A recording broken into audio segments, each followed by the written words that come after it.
Live from New Delhi, you're watching DD India, India's voice to the world. This is News Hour. I'm Mark Lim. Namaskar. Coming up in the next hour. India to confer its highest civilian honor, the Bharat Ratna, posthumously on late former Prime Ministers Charan Singh and P.V. Narasimha Rao and on late renowned agricultural scientist M.S. Swaminathan. U.S. Supreme Court appears skeptical about the Colorado Supreme Court banning Trump from this year's presidential ballot, says it sets a bad precedent. Trump wins support for his candidature in Nevada and the U.S. Virgin Islands. Russian President Vladimir Putin says Russia has no interest in attacking Poland or Latvia. In a rare TV interview, asserts Russia has no expansionist designs. The two-day Indian Ocean Conference starts today in Perth with the theme Towards a Stable and Sustainable Indian Ocean. India's External Affairs Minister Jai Shankar is attending. India is all set to face Australia in the Under-19 Cricket World Cup Super Finale on Sunday. This is a rematch almost of the ODI Cricket World Cup.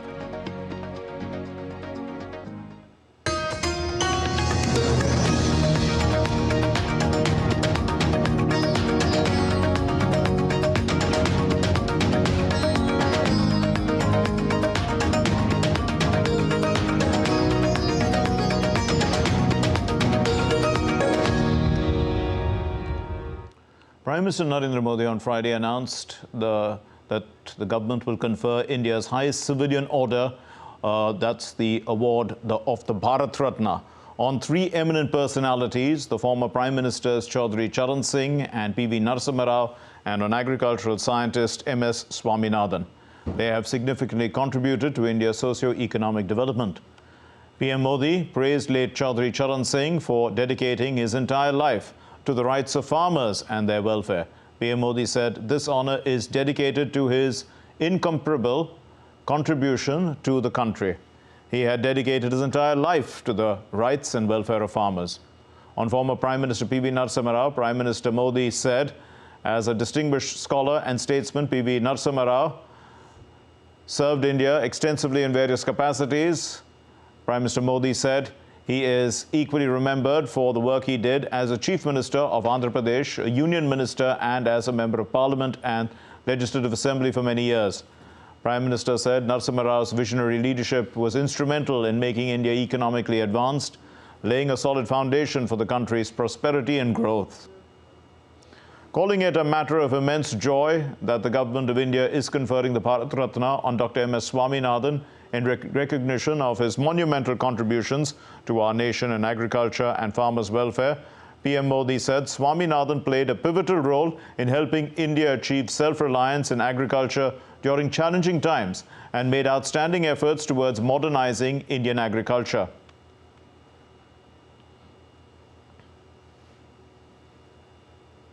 And for more on the story, we are joined by Prasar Bharati correspondent Saubhagya Kar on the phone line. Saubhagya, how do you view this from a political perspective?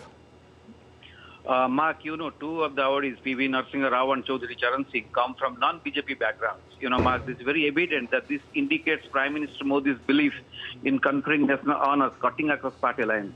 Two of the three awardees also, Sri Narasimha Rao, M.S. Swaminathan, hail from South India, and it shows that Prime Minister values the contribution and expertise from all corners of the country. Mark, this shows Modi government's commitment, to the agricultural sector, as reflected by the selection of two out of the three awardees again, Chaudhry Charan Singh and Dr. M.S. Swaminathan, who have significantly championed the causes in the field of agriculture. Also, Saubhagya, briefly bring into the present the contributions of these great personalities of the past. Mark, firstly, if you look at Chaudhry Charan Singh's life, he had dedicated his entire life to the rights and welfare of farmers. India being a, agro-based country with the maximum population of farmers, he thought of development of farming community that time would automatically lead to the overall development of nation. And his commitment to democracy is unparalleled as he stood firm against emergency. Mark, coming to P.V. Narasimha Rao, very well remember in 1991 under his visionary leadership, India embarked upon a major journey of new liberal economic policy, allowing free market to This actually changed the dynamics of Indian market and Indians getting access to global products and services. Coming to the last mark, Dr. Swaminathan made outstanding efforts towards modernizing Indian agriculture. His visionary leadership has not only transformed Indian agriculture, but also ensured nation's food security and prosperity. Mark? Saubhagyakar reporting for us, Prasar Bharati correspondent who has vast experience on political reporting.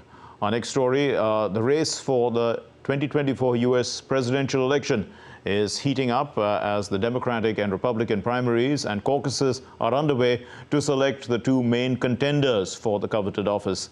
As per the latest update, the former President Donald Trump glided to victory in Nevada's Republican caucuses, an outcome all but guaranteed because he was the only major candidate on the ballot.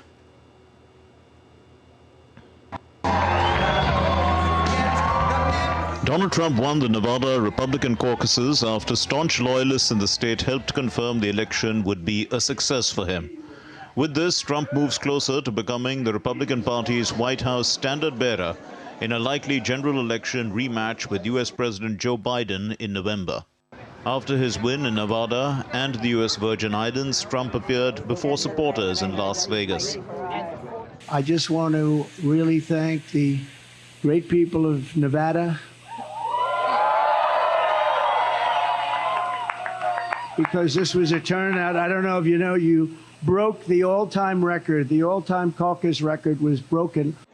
According to a polling firm report, Trump is the only frontrunner in his party's nominating race. He's the only major candidate competing in Nevada's caucuses and is set to win the state's 26 delegates to the party's nominating convention in July, after being projected the winner on Thursday night. If Donald Trump doesn't make it, she's out on her own. If it's not Trump, it's no one, yes. If he's who I want, he's who America wants, and I want what America wants. The former U.S. president won 182 votes, or 74% of the 246 votes cast there, beating his last remaining rival in the Republican race, Nikki Haley, who won 26% support with 64 votes. The Nevada caucuses, organized by the Trump-friendly Nevada Republican Party, came 2 days after a state-run primary election which saw a defeat for Haley. Despite the results in Nevada having little impact on the Republican nominating contest, the state will be a hotly contested battleground because its population can swing to either party and play a significant role in November's presidential election. Rahul Upadhyay's report, DD India. A 15-month investigation into U.S. President Joe Biden for improperly handling classified documents ended on Thursday after the special counsel Robert Hur's probe concluded that the president cooperated and a jury would be unlikely to find him guilty.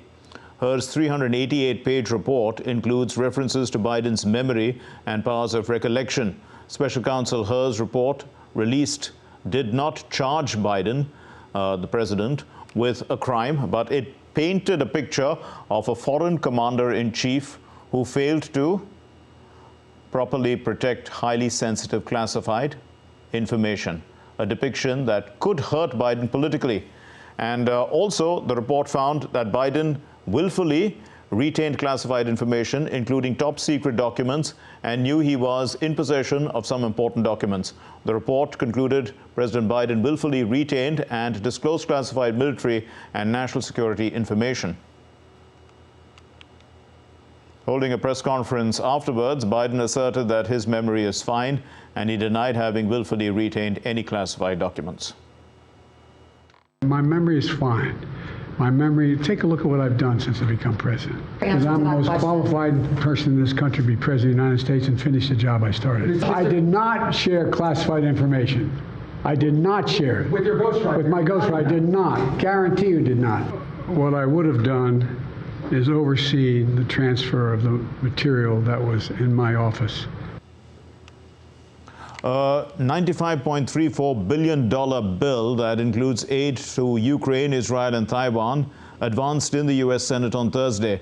This comes after Republicans blocked a larger bipartisan border security and foreign aid bill. The new bill strips out several U.S. border measures from a $118 billion bipartisan package that Senate Republicans voted down on Wednesday. If the Senate goes on to approve the aid, it must still be passed by the House of Representatives, a chamber with the Republican majority that has not been eager to approve such funding.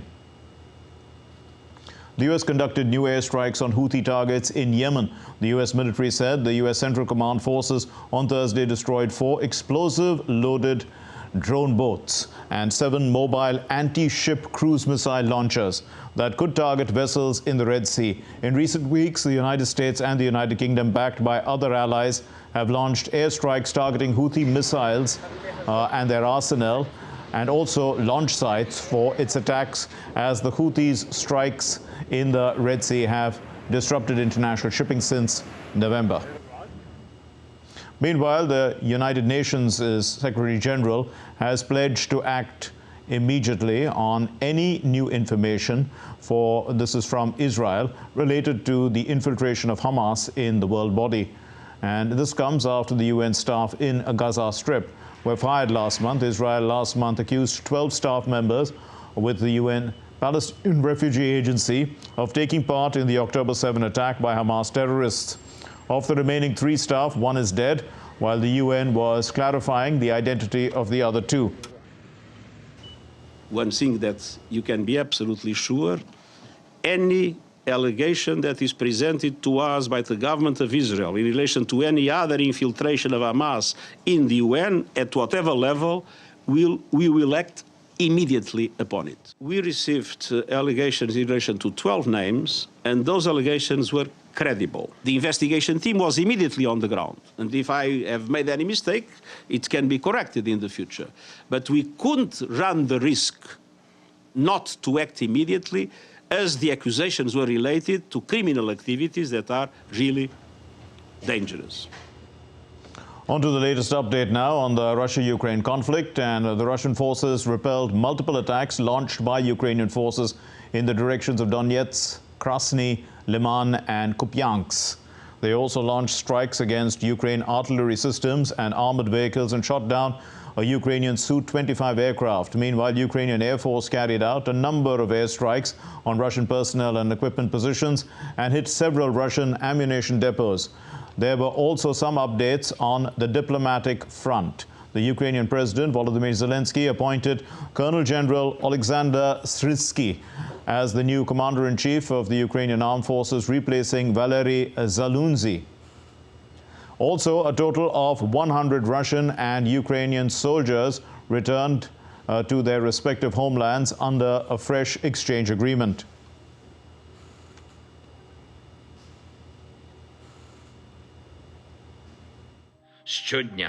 We have to release everyone from captivity. Every day we work for this. And I'm grateful to everyone in the world for helping us, in particular the United Arab Emirates for supporting such exchanges. Glory to Ukraine. Slava Ukraini. Now, the world continues to raise fears about conflicts like the Russia-Ukraine one, as well as the Israel-Hamas one, spreading into a wider conflict. Well, experts say that these conflicts cost the allies of the respective countries a lot of money, and it has the potential to spiral out of control and take on an international shape. While the West continues to raise concerns, the Russian President Vladimir Putin, on his part, refuted any such concern or argument. And in a rare interview on Thursday, the Russian president said that Russia fights for its interests, but is not interested in expansionism. We have no interest in Poland, Latvia or anywhere else. Why would we do that? We simply don't have any interest. It's just threat-mongering. With almost a month left for the presidential election in Russia, the political turmoil is intensifying surrounding who will stand in opposition to the 4-time President Vladimir Putin. Boris Nadezhdin is the sole candidate standing in opposition with his advocacy for peace. Now, after the Central Election Commission of Russia denied his candidacy, he has vowed to challenge that decision. DD India correspondent Dasha Chernyshova reports from Moscow. The Russian Central Election Commission shortlisted 4 presidential candidates whose names will be on the official ballot in March.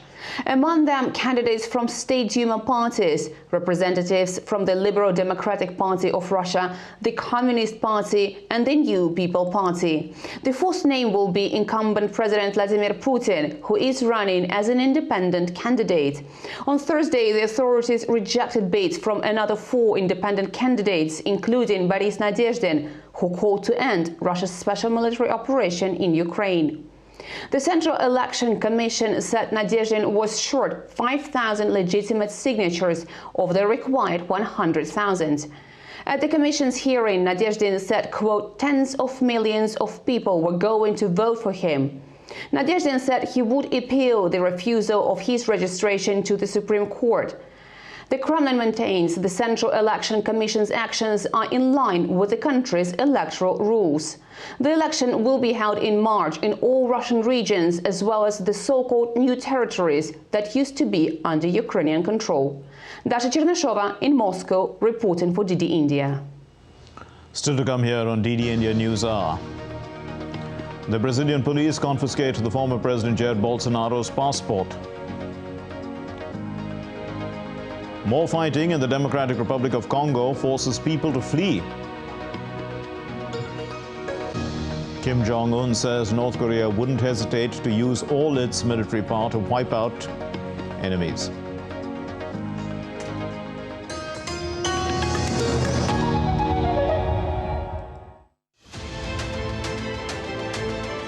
Especially in the Narendra Modi era, how has Bharat emerged to the fore? And please tell our audiences what you, as an author, envisaged by Bharat. To bridge the north-south divide and the east-west polarization. That also required a lot of self-assurance and a lot of skill and a certain, I would say, an Indian Bharatiya ability.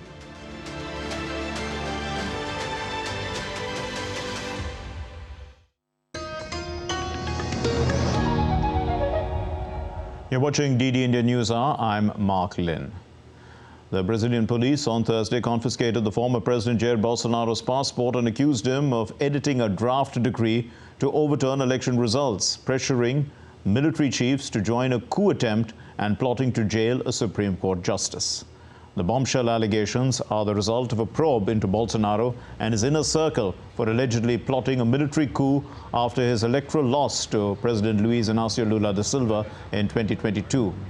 Thursday's operation included search warrants against 4 former ministers and the arrest of 4 former aides. Bolsonaro has already been ruled politically ineligible until 2030 for spreading election falsehoods and also faces several other criminal probes that could land him in jail. He has denied wrongdoing and also calls for investigations. He says that they are politically motivated. Guatemala has no intention of breaking diplomatic relations with Taiwan, despite seeking closer economic links with China. This is what President Bernardo Arevalo said on Thursday, pledging to boost ties with both players in parallel. Guatemala is one of only a handful of countries that still maintains formal ties with Taiwan, publicly reaffirming the country's Taiwan ties. For the first time since taking office, Arevalo said that his administration will not change course. El gobierno de Guatemala va a mantener diplomatic relations with the Taiwan and with the People's Republic of China. There are trade relations that will continue to develop. As a government, our mission is to expand trade relations with all countries in the world because that is a part of the integration into international trade. We will maintain diplomatic relations with Taiwan. Amidst the public protests and concerns from the European Commission, Slovakia has approved amendments in their criminal law. The new reform will remove special prosecution branch and lower punishments for financial crimes. Prime Minister Robert Fico called the changes to be necessary as the changes will modernize the criminal code. Though President Zuzana Kaputova signaled that she would try to stop the changes, the opposition and tens of thousands of Slovaks who protested at rallies across the country in the past week say that these changes will protect Fico's political and business allies from investigations. As farmers protest over rising costs, increasing fuel prices, bureaucracy, and EU's common agricultural policy grappling Europe, Spanish farmers also, in fact, took to the streets. They are demonstrating, they are showing their disagreement. And the farmers, in fact, drove slow-moving tractors on roads, disrupting traffic. Farmers across the entire continent of Europe claim that the rules to protect the environment in the EU agricultural policy make them less competitive than the farmers in other regions. They also say that they are upset by taxes and excessive rigid regulations.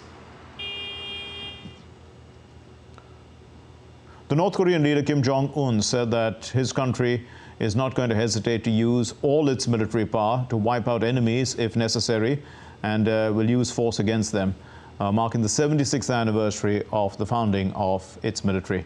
And Kim made these comments during the visit to the Defense Ministry on Thursday, rallying soldiers to uphold the ideology of the ruling Workers' Party and also the pledge to defend the country with their lives. Kim repeated his vow to never hold dialogue or negotiations with South Korea, which he said was the country's enemy number one, and said that the policy of powerful military readiness was the only way to ensure peace and security for North Korea. North Korea has marked the foundation of its military on February 8 and last year held a large military parade at midnight showcasing its largest intercontinental ballistic missiles. Let's take a look at other stories now making news around the world. Protesters gathered outside Malaysia's top court on Friday after it banned more than a dozen Islamic laws enacted by Malaysia's northeastern state of Kelantan. The ruling has made some conservative Muslim groups concerned, as they fear that the decision could undermine Islam or the Sharia courts in the country. Clashes occurred in Colombia between supporters of President Gustavo Petro and police on Thursday. The protests broke out as the Colombian court failed to elect a successor for current Attorney General Francisco Barbosa, whom Petro has accused of organizing a coup against him. The Frenchman Richard Plaud has been officially recognized as the tallest matchstick Eiffel Tower creator by Guinness Book of World Records. Plaud spent 8 years building the model, which was built from over 700,000 matches and 23 kilos of glue. The record was initially rejected by the Guinness Book of World Records, who ruled only commercially available matches should be used for these models. New York-based designer Christian Siriano unveiled his latest fall-winter collection on Wednesday at the New York Fashion Week, and with a nod to sweeping landscapes and rich narrative of the film Dune, Siriano's collection transported attendees into an apocalyptic desert.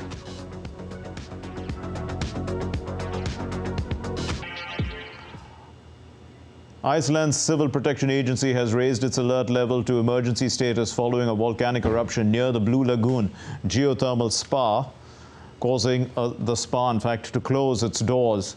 The eruption, the third in the Reykjanes Peninsula since December, caused lava to flow over the road and hit pipes supplying hot water to over 20,000 people.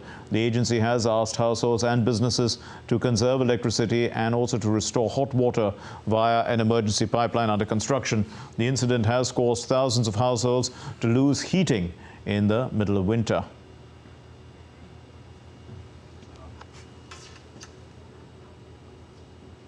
Thousands of people are fleeing armed clashes in the east of the Democratic Republic of Congo, following an increase in fighting between the government forces and rebels of the M23 group.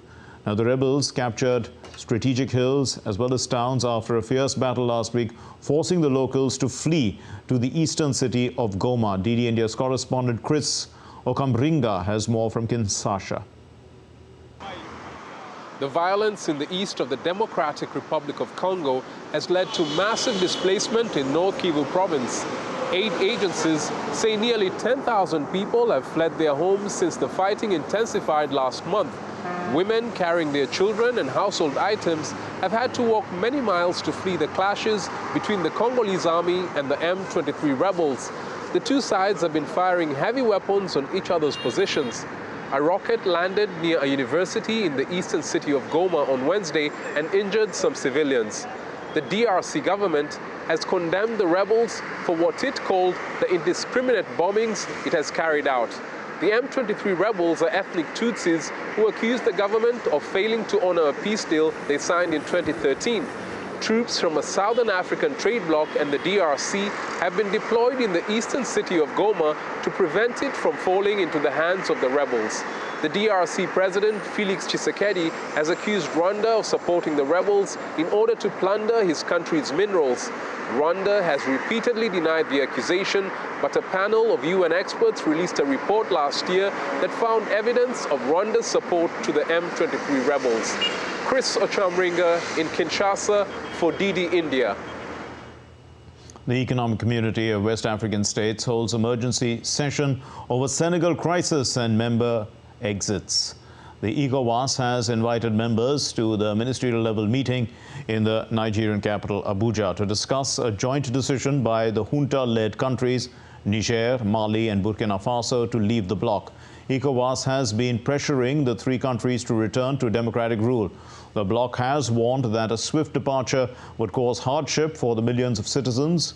And earlier, the three countries, the self-appointed military leaders, jointly announced their departure from ECOWAS. The ECOWAS president, Omar Touré, said that the junta-led Niger, Mali and Burkina Faso's decision to quit the West African regional bloc ECOWAS was hasty. This extraordinary session of the MSC therefore invites you to critically examine the following memoranda. The memorandum on the intent of Burkina Faso, Mali and Niger to withdraw from ECOWAS, with a supplementary memorandum on the wider implication of the withdrawal. The second is the memorandum on elections in member states with special reference, special emphasis on the postponed elections in Senegal. Still to come here on DD India News Hour. The Finance Minister Nirmala Sitharaman tables a copy of the white paper on the Indian economy in Parliament. Joint military exercises between Indian and Saudi Arabian armed forces continue in the Indian western state of Rajasthan. ISRO to launch INSAT 3DS, which is a meteorological satellite, on February 17.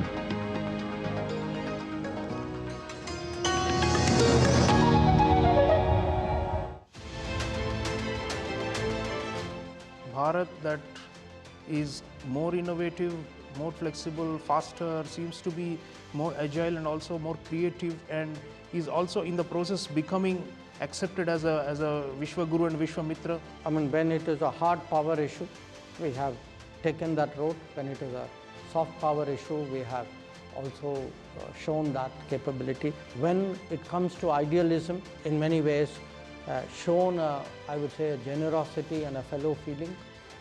But when it comes to real politics, we have been very hard as well.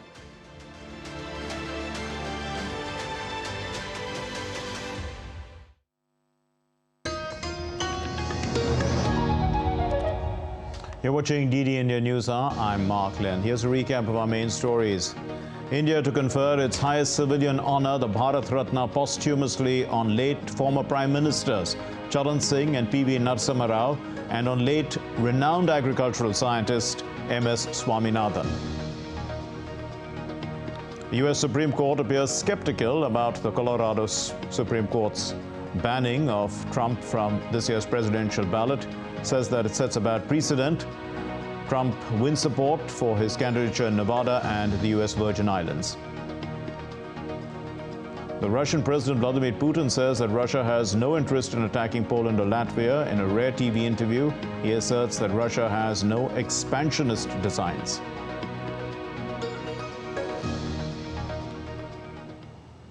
As counting of votes is underway in Pakistan, the former Pakistan Prime Minister Nawaz Sharif's party is slightly ahead in the early election results on Friday.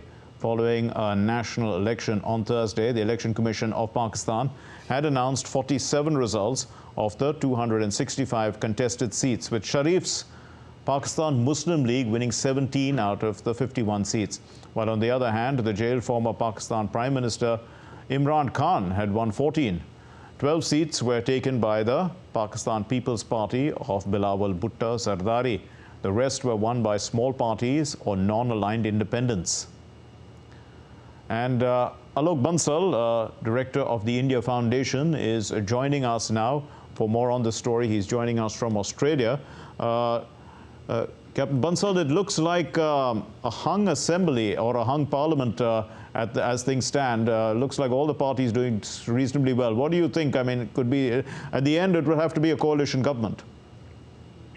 See, the situation looks quite complex. Firstly, the way the results are coming out gives credence to the feeling that there has been an attempt to interfere with the election results. Firstly, this particular elections in Pakistan have been tampered with right from the beginning.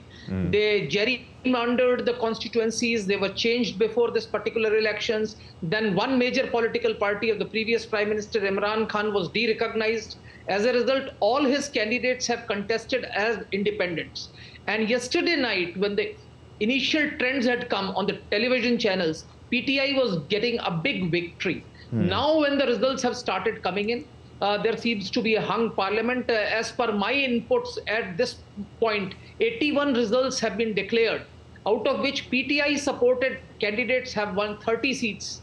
PMLN is lacking behind with 21 and PPP with 26 and 4 other parties.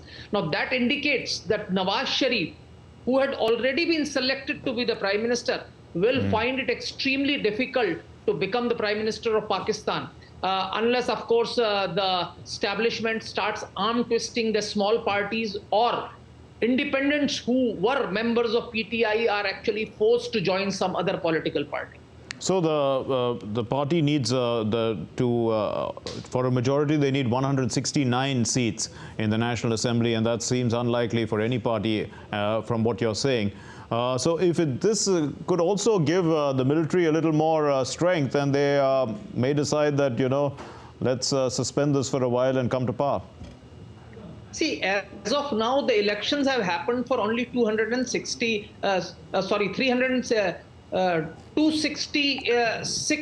seats, because that is directly elected. Then rest are proportional representation for women's and minorities. Yes. Now here again there is a catch, because PTI candidates have won as independents. They may not get any seats for the women's seat or the minorities seat. So I think the army's attempt of keeping Imran Khan and his party out at the moment seems to be succeeding. But what is surprising is that the Imran Khan's party has won seats even in Punjab, which Sharifs were hoping was their stronghold. And what is even more surprising was that till yesterday night, even Nawaz Sharif was trailing, but today he has been declared elected. So as a result, already PTI has started claiming that elections are being stolen. And I think this could see a lot of turbulence in Pakistan, because the voters who have come out to vote despite all odds will not accept election result that has been cooked up. Exactly. So that brings me to the next point, which is that definitely the people of Pakistan are coming out in larger numbers. They're wanting to exercise their democratic franchise, and they want it to count also. I mean, if you listen to the sound bites, they'd say that, you know, at the end of the day, they'll give us a different government, but we are voting. And also the social media was, of course, put on halt during the election times. But social media is a way in which the Imran Khan's party has been growing in strength. So what do you foresee for the future, you know, in terms of these democratic institutions like Public Voice, for instance, getting popular in Pakistan? See, firstly, we need to understand that PTI is supported in large number by the youngsters. And many of these youngsters are not used to the military regimes of the past. And as a result, they are willing to withstand the pressure. and they're willing to come out despite the pressure that has been put on them. The older lot generally is circumspect, so they have been very quiet. So this young generation is coming out, and they are very adept at social media. And consequently, we are seeing, despite blanking of news, despite mobile phones going off, no results being declared for 12 hours, despite that, the pressure has been kept, and Imran Khan has managed to tell his supporters to remain at the counting booths, remain at the polling booths till the counting is completed. But despite that, it seems some tampering has been done, like in Lahore constituency, where with 70% of the votes counted, Nawaz Sharif was trailing badly, but today he has been declared elected. So there are issues, and it will continue to plague Pakistan, because as I see, Pakistan is headed for another bout of instability and turbulence. And the result is very clearly to see, because the stock exchange, which is a very clear barometer of public perception, has tumbled very badly. Indeed, and also the economy is in shambles. They are struggling to overcome debt. In fact, donors may be contributing more in terms of, having a say in Pakistan's future than the people themselves. So from that point of view also, how should India be viewing what's happening in Pakistan? And if there is a government that is formed, what would be its priority, at least in the neighborhood? See, one thing is very clear. With this elections, army has become further weakened, because that shows that despite establishment trying to bring in a particular candidate of their choice, he does not seem to be getting a majority. That very clearly shows that people are willing to stand up to army. So I think it is in India's interest that Pakistan's establishment weakens, but we will see a bout of instability. I think any democratic candidate who comes to power would want to improve relations with India, because Pakistan's ultimate salvation lies in having good economic relations with India. And as long as Pakistan does not have good economic relations with India, its economy is not going to come out of this morass in which they find themselves. They could go into a debt cycle once again, one after the other. But with the democratic dispensation coming to power, there will be a lot of populistic pressure on them, and that could probably derail the IMF program. And you could see that IMF withholding future tranches of payment that they are supposed to make to Pakistan. And that could, again, create problems as far as balance of payment crisis is concerned, and foreign exchange reserves might get depleted very fast. We leave it there. Thank you very much, Alok Bansal, Director of the India Foundation, for throwing light, and a keen Pakistan watcher and expert on Pakistan, for putting that into perspective for us. Moving on to our next story, India's Finance Minister Nirmala Sitharaman called the White Paper a statement of responsibility that outlines the efforts of the NDA to pull the Indian economy out from a fragile state during the last 10 years. White paper has been laid on the table by a government which, after 10 full years of pulling out an Indian economy which was in a state of fragile 5 to reach the stage of top 5 economy and on the verge of reaching top 3 position. It is a statement laid with responsibility, so that the records of the Lok Sabha and the Rajya Sabha have the factual information on the economy. And during the discussion on the White Paper on the Indian economy in India's lower house of parliament, the Finance Minister Nirmala Sitharaman also said that the UPA government had left the economy in distress. And she said that it was due to Prime Minister Modi's efforts that the economy has strengthened. When there was a global financial crisis, and what happened post the COVID shows clearly that if the intent of the government is sincere, if niyat और नियम दोनों सही है तो अच्छा result मिलेगा. जब आपके नियत साफ नहीं है और आपके कार्रवाई भी साफ नहीं है, देश को इतना गंभीर अवस्था में छोड़कर आप चले गए, उसको सही करने में 10 साल माननीय प्रधानमंत्री जी मोदी जी का उनके डेडिकेशन के वजह से आज देश उभर कर आ रही है, पूरे दुनिया में सम्मान हो रही है. Well, the white paper on the Indian economy, it compares the economic performance of 10 years of the Congress-led UPA government with the 10 years of the BJP-led NDA government.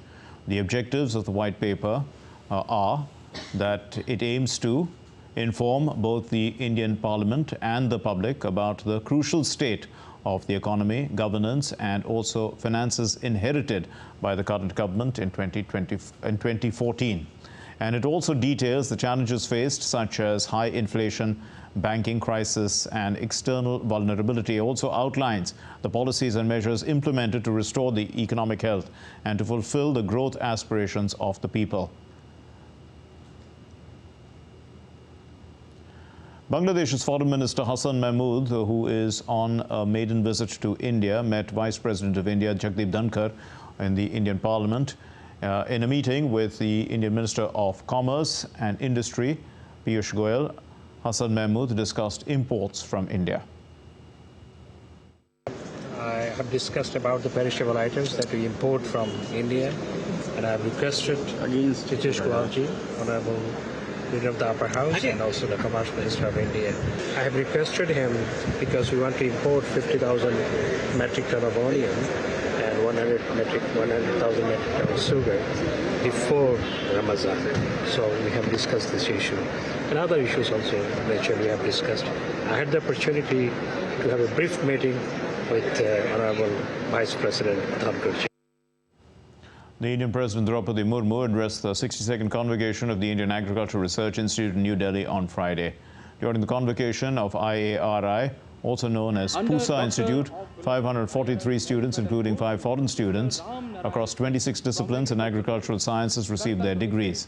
President Murmu, in her speech, called for more action to lift farmers out of poverty, some farmers out of poverty, as the government strengthens its efforts to boost their income.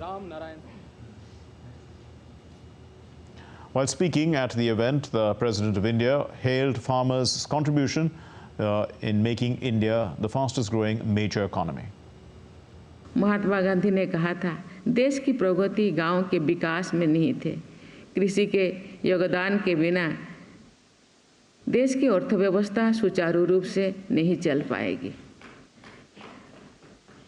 आज देश की अर्थव्यवस्था जो सुदृढ़ हो रही है, उसमें किसानों का भी बहुत बड़ा योगदान है, क्योंकि देश में किसान 70% है।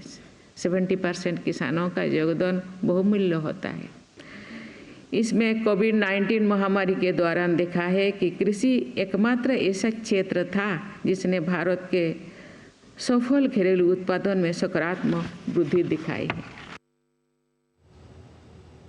The inaugural edition of a joint military exercise between the Indian and Saudi Arabian armed forces is underway in India's western state of Rajasthan. Around 45 personnel from both armies are participating in the exercise Sada Tanseek, where they are being trained to perform various combat and action drills. The two-day military exercise is going to conclude on the 10th of February.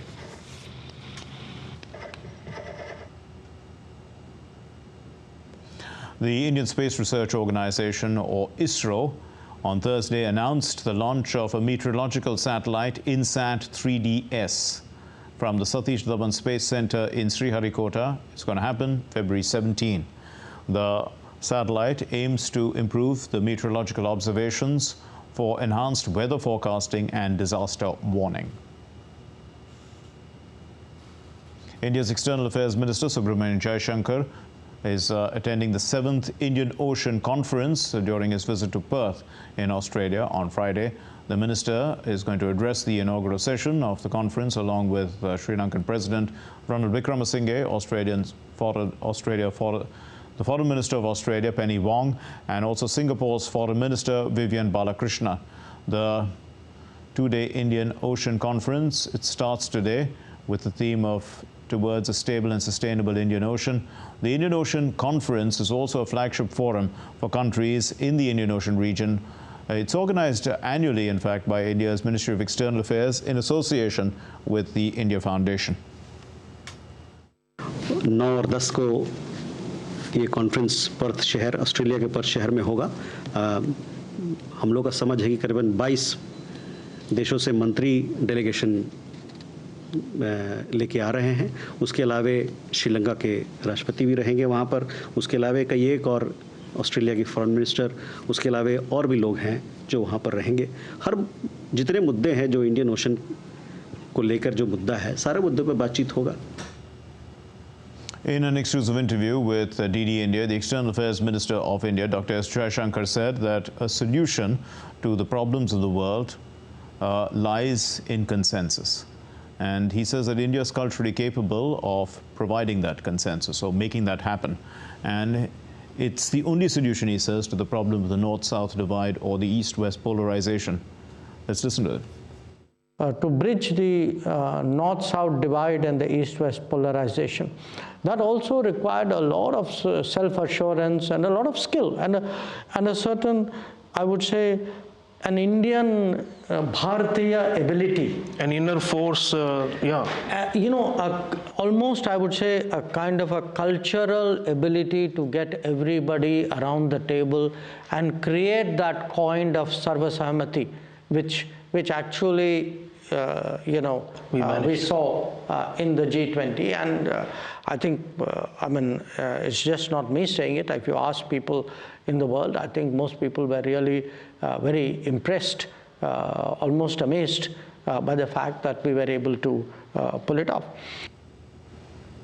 Well, you can watch the full interview of the External Affairs Minister of India, Dr. S. Jaishankar, at 6 p.m. Indian Standard Time on DD India on Friday. Still to come here on DD India News Hour. It's India and Australia again, but this time at the Under-19 Cricket World Cup final. India and Bangladesh share honours after a toss of the coin was too brutal a way to decide a winner.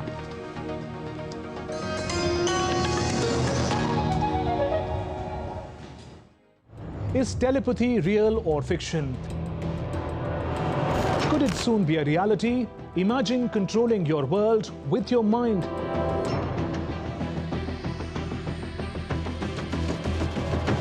Elon Musk's brain chip promises telepathy for real.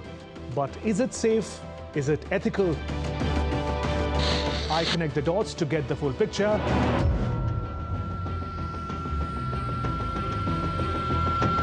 Watch Connecting the Dots every Friday at 8 p.m. IST on DD India. Especially in the Narendra Modi era, how has Bharat emerged to the fore? And please tell our audiences what you, as an author, envisage by Bharat. To bridge the North-South divide and the East-West polarization. That also required a lot of self-assurance and a lot of skill and a certain, I would say, an Indian Bharatiya ability.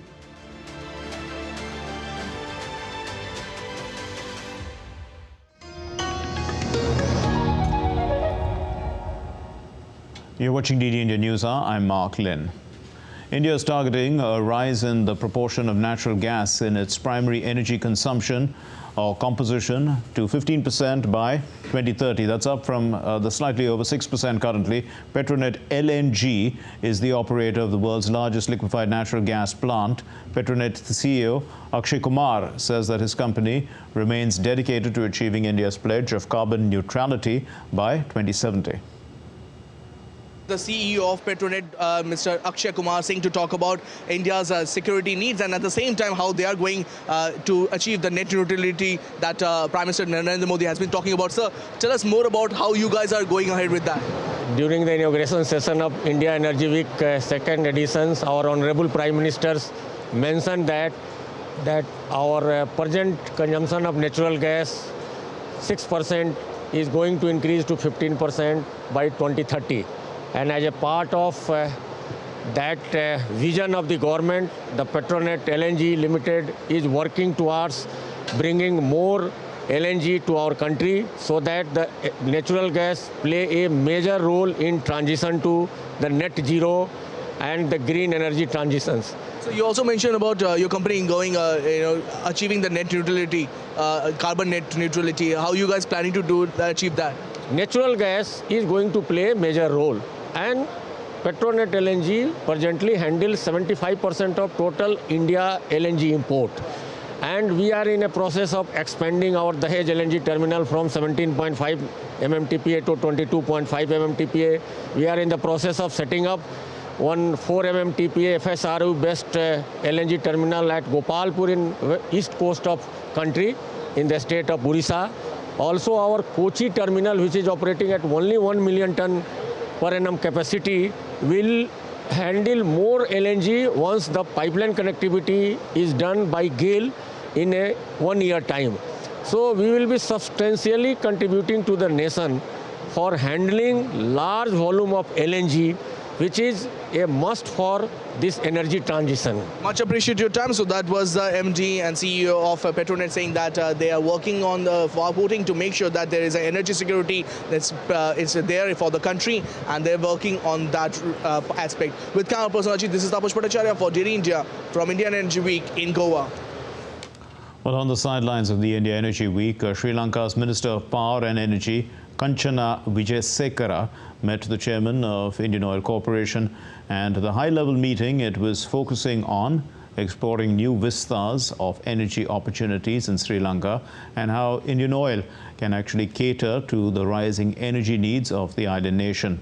Moreover, the project of a multi-product power line, or an oil pipeline in fact, connecting Nagapattinam, Trincomalee, the tank farm and also Colombo, these things were on the table. Let's get you all the sports news now, and for all those updates, here's Deepika Mehta. So Deepika, looks like India and Australia are just, wanting to be the top at all levels. Indeed, and especially when we talk about the Under-19 Cricket World Cup, that has been the case once again. So is this a repeat of the WTC final or a repeat of the ODI World Cup? Call it whatever you want, but the Under-19 Cricket World Cup final, where Indian men will be up against Australian men once again in Benoni.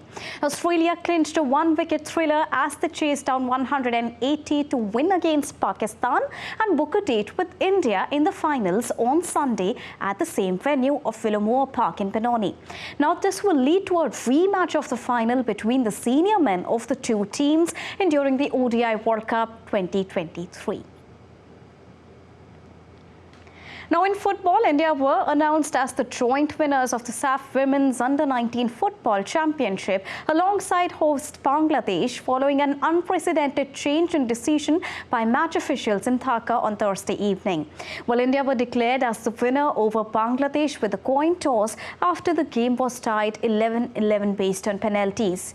Bangladesh players then protested and refused to leave the field of play for a long time. And after more than an hour, the match commissioner, who initially took the decision for tossing the coin, changed his decision, and India and Bangladesh were eventually declared as the joint winners of the Under-19 Championship. In a latest update and major boost to Indian players, India's Ministry of Youth Affairs and Sports Mission Olympic Cell approved judokas Himanshi Tokas, Shraddha Chopade and Asmita De's proposals to participate in multiple competitions abroad. Now, under the scheme, Junior Asian Championship gold medalist Himanshi Tokas and Junior Oceania Championship gold medalist Shraddha will be heading to France Grand Slam, Azerbaijan Grand Slam, Uzbekistan Grand Slam and Australia Grand Prix, whereas Junior Asian Cup gold medalist Asmita De will join them in Paris for the France Grand Slam. During the meeting, Mission Olympic Cell also approved shooter Ilavenil Villarrevan's request to participate in the upcoming ISSF World Cup in Spain under ranking points only category. Now, the ministry, under its Target Olympic Podium scheme or TOPS funding, will cover their airfare, boarding and lodging, insurance and local transportation as well for all the international competitions, including the training period as well. Now, ending the wait of many superfans of soccer, UEFA finally announced the Nations League draws in France on Thursday night. In the draw, Euro 2020 winners Italy and 2022 World Cup finalists France were drawn together. The pair are in Group 2 in League A, which also includes Belgium and Israel. On the other hand, Germany and Hungary, who will face each other in the group stage of Euro 2024, were drawn together, and they will also face the Netherlands and Bosnia in Group 3. Now, Spain, the winners of the last edition, will take on Denmark, Switzerland and Serbia in Group 4. Also, for the first time, there will be a quarter-final stage of the Nations League, with the top 2 in each League A group qualifying for the new phase of the competition. Russia were excluded from the competition due to the ongoing Russia-Ukrainian crisis. In yet another big update, three-time Olympic champion Shelly-Ann Fraser-Pryce announces retirement plans. In a statement, Shelly says that she owes it to her family to retire after the upcoming Paris Olympic Games. The 37-year-old athlete, who is regarded as one of the greatest sprinters of all time, won the 100-meter title in 2008 and 2012. Now, Jamaican Fraser-Pryce also won Tokyo 2020 Olympic relay gold, in addition to 3 of her 10 world titles, and that too in a comeback after giving birth to her son back in the year 2017. In total, Fraser-Pryce has won 3 Olympic golds, 4 silvers and a bronze. She also became the oldest woman to win the 100-meter world title with her victory in Doha in 2019, and extended that record by winning again aged 35 in Eugene in 2022, 14 years after her first Olympic gold medal. So that was a quick wrap from the world of sports. Back to you, Mark. Thanks a lot, Deepika, and great news about that supermom. And Japan's Asahikawa Winter Festival marked its 65th anniversary this year, as tourists and locals gathered to see a giant snow sculpture at the festival. A variety of snow sculptures are on display on a riverbed of the Ishikari River, which depicts characters from the popular Dragon Quest video game series and the Asahikawa city's mascots, Asapi and Yukirin.